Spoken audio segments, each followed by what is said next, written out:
கிறிஸ்துவுக்குள் பிரியமான அன்பு உள்ளங்களை மீண்டுமாய் ஒரு புதிய வாக்குத்தத்தத்தோடு நான் வாழ்த்துவதில் நான் உங்களை மிக்க மகிழ்ச்சி அடைகிறேன். இந்த நாளிலும் 12ஆம் தேதி 11வது மாதம் 2025ஆம் ஆண்டு புதன்கிழமை இந்த காலை வேளையிலும் கர்த்தருடைய வார்த்தை இப்படியாக சொல்லுகிறது.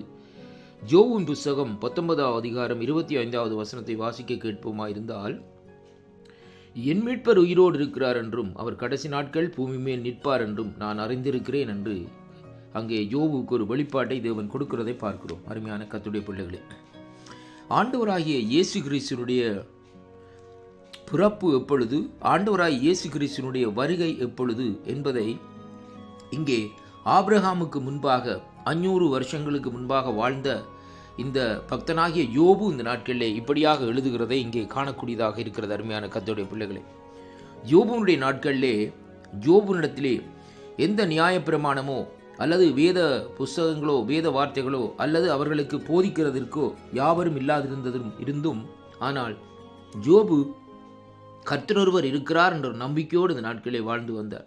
அது மட்டுமல்ல, அவர் இந்த நாட்களில் அந்த நம்பிக்கையோடு வாழ்ந்து வந்தது மட்டுமல்ல, கர்த்தர் தனக்கு முன்பாக நிற்கிறார், தன்னை எல்லா நேரத்திலும் தன்னை கண்ணோக்கி பார்க்கிறார் என்ற பயத்தோடும் இந்த நாட்களிலே வாழ்ந்து வந்தார். அருமையான கர்த்தருடைய பிள்ளைகளே, பாருங்கள், ஒரு காரியம் இல்லாத வேளையிலே, புஸ்தகங்களோ எந்த வெளிப்பாடுகளோ இல்லாத வேளையிலும், ஆனால் அவருக்கு தேவன் இந்த நாட்களில் அவருடைய இருதயத்திலே கொடுத்த ஒரு வெளிப்பாடு, என் மீட்பர் உயிரோடு இருக்கிறார் என்றும் கடைசி நாட்களிலே அவர் பூமியின் மேல் நிற்பார் என்றும் அறிந்திருக்கிறேன் என்று சொல்லி இந்த நாட்களிலே சொல்லி இருக்கிறதை பார்க்கிறோம். அருமையான கர்த்தருடைய பிள்ளைகளை பாருங்கள், யோபுனுடைய நாட்களையும் வெளிப்படுத்தலையும் இந்த நாட்களிலே நீங்கள் இந்த நாட்களிலே அங்கே பார்க்கிற வேளையிலேயே எவ்வளவு தூரமாக அந்த நாட்களில், எவ்வளவு ஆண்டுகள் வித்தியாசமாக அந்த நாட்களில் இருக்கிறது.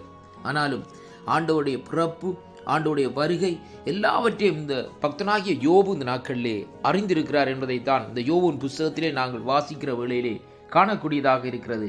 அருமை பிள்ளைகளே, அப்படியானால் இந்த நாட்களிலே பாருங்கள், இப்படியான ஒரு வெளிப்பாட்டை உள்ள, அதாவது ஒரு மனுஷனை இன்றைக்கு காணுகிறது என்றால் ரொம்ப கஷ்டமாக அந்த நாட்களில் இருக்கிறது.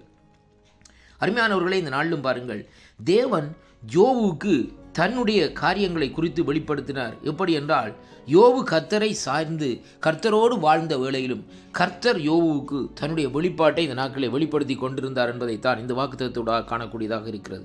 இன்றைய நாட்களிலும் நாங்கள் ஆண்டவரோடு சார்ந்து ஆண்டவரோடு நடப்போமா இருந்தால் ஆண்டவர் தன்னுடைய காரியங்கள் எல்லாவற்றையும் வெளிப்படுத்துவார் என்பதைத்தான் இன்றைக்கு நாங்கள் பார்க்கிறோம். இரண்டாவதாக பாருங்கள், ஏனோக்கை எடுத்து பாருங்கள். ஏனோக்கு தேவனோடு சஞ்சரித்து கொண்டிருந்தார். அங்கே இந்த நாட்களிலே தேவன் அவரை எடுத்துக்கொண்டார் என்று சொல்லி அங்கே பார்க்கிறோம். அருமையான கர்த்தருடைய பிள்ளைகளே பாருங்கள், அப்ப தேவனோடு சஞ்சரிக்கிற வேளையிலே தேவன் இந்த நாட்களிலே அவர்களை இந்த நாட்களிலே தன்னுடைய சித்தத்தின்படி நடத்தி இந்த நாட்களிலே தன்னுடைய திட்டங்களை அவர்கள் மூலமாய் வெளிப்படுத்துகிற தேவனுமாயும் இந்த இருக்கிறதை அங்கே காணக்கூடியதாக இருக்கிறது. அதனாலே அருமையான அன்பு சகோதரனே சகோதரியே, இந்த நாளிலும் இந்த வாக்குத்தத்தங்களை கேட்கிற நாங்கள் கர்த்தரோடு இந்த கடைசி நாட்களிலே நடக்க வேண்டும். ஆண்டவருடைய வருகை இந்த நாட்களிலே சமீபமாய் இருக்கிறபடியினால் நாங்கள் இந்த நாட்களிலே இந்த வாக்குத்தத்தங்களை விசுவாசித்து கர்த்தரோடு நடப்போமாயிருந்தால் அவருடைய வருகையின் நாட்களிலே நாங்களும் அவரோடு செல்லுகிறவர்களாய் இந்த நாட்களிலே இருப்போம் என்பதைத்தான் இன்றைக்கு இந்த வார்த்தை ஊடாக, வாக்குத்தத்தங்கள் ஊடாக நாங்கள் கற்றுக்கொள்ளக்கூடியதாக இருக்கிறது. யோபு பக்தன் சொல்லுகிறார், என் மீட்பர் உயிரோடு இருக்கிறார் என்றும் அவர் சொல்லுகிறார், அவர் கடைசி நாட்களிலே பூமி மேல் நிற்பார் என்றும் நான் அறிந்திருக்கிறேன். அருமையான கர்த்தருடைய பிள்ளைகளே, இது எப்படிப்பட்ட ஒரு வார்த்தை, எப்படிப்பட்ட ஒரு விளக்கம், எப்படிப்பட்ட ஒரு பாருங்கள் ஒரு மறைக்கப்பட்ட சத்தியம் என்பதை நாங்கள் முதலாவதாக அறிந்திருக்க வேண்டும். பக்தராகிய யோபுனுடைய நோக்கம் எல்லாம் ஆண்டவருடைய வருகையை குறித்தும், ஆண்டவரோடு நடக்க வேண்டும், ஆண்டவரோடு நான் பேச வேண்டும், ஆண்டவரோடு செயற்பட வேண்டும் என்ற நோக்கத்தோடு தான் இன்றைக்கு வாழ்ந்து வந்தார். ஆனால் இன்றைய நாட்களில் நாங்கள் எப்படியாக இன்றைக்கு நாங்கள் வாழ்ந்து வருகிறோம்? நாங்கள் உலகத்தை சார்ந்து இந்த நாட்களில் வாழ்ந்து வருகிறபடினால் தேவனிடத்திலிருந்து வெளிப்பாடுகளை நாங்கள் பெற்றுக்கொள்ள முடியாதபடி இந்த நாட்களில் நம்முடைய கண்கள் மறைக்கப்பட்டிருக்கிறது, செவிகள் அடைக்கப்பட்டிருக்கிறது, இருதயங்கள் அடைக்கப்பட்டிருக்கிறது என்பதை காணக்கூடியதாக இருக்கிறது. அதனாலே இந்த வாக்குத்தத்தங்களை கேட்கிற ஒவ்வொரு பிள்ளைகளும் ஆண்டவருடைய வருகையை குறித்து இந்த நாட்களிலே நாங்கள் ரொம்ப கவனமாக இந்த நாட்களில் இருக்க வேண்டும். அவருடைய வருகைக்கு நாங்கள் எதிர்பார்த்த வண்ணமாக இந்த நாட்களில் இருக்கிற வேளையிலே கர்த்தர் தன்னுடைய வருகையிலே நம்மையும் இந்த நாட்களிலே எடுத்துக்கொள்வார் என்பதைத்தான் இந்த வாக்குத்தத்தத்தினூடாக நாங்கள் இன்றைக்கு கற்றுக்கொள்ளக்கூடியதாக இருக்கிறது. இந்த வாக்குத்தத்தங்களை கேட்கிற ஒவ்வொரு பிள்ளைகளும் இந்த நாட்களிலே ஆண்டவருடைய வருகைக்கு நீங்கள் ஆயத்தப்படுங்கள். ஆண்டவருடைய வருகையின் போது எப்படியாக இருக்க வேண்டும், அந்த வருகைக்கு முன்பாக எப்படியாக நாங்கள் ஆயத்தப்பட வேண்டும் என்பதை இந்த நாட்கள் இந்த வார்த்தை கூட கற்றுக்கொள்ளுங்கள். கர்த்தர் உங்களோடு கூட இருந்து உங்களை நிறைவாக ஆசீர்வதிப்பாராக என்று என் பிதாவாகிய தேவனும் கர்த்தராகிய இயேசு கிறிஸ்துவும் பரிசுத்த ஆவியானவருமான நாட்களிலே வாழ்த்தி ஆசீர்வதிக்கிறேன்.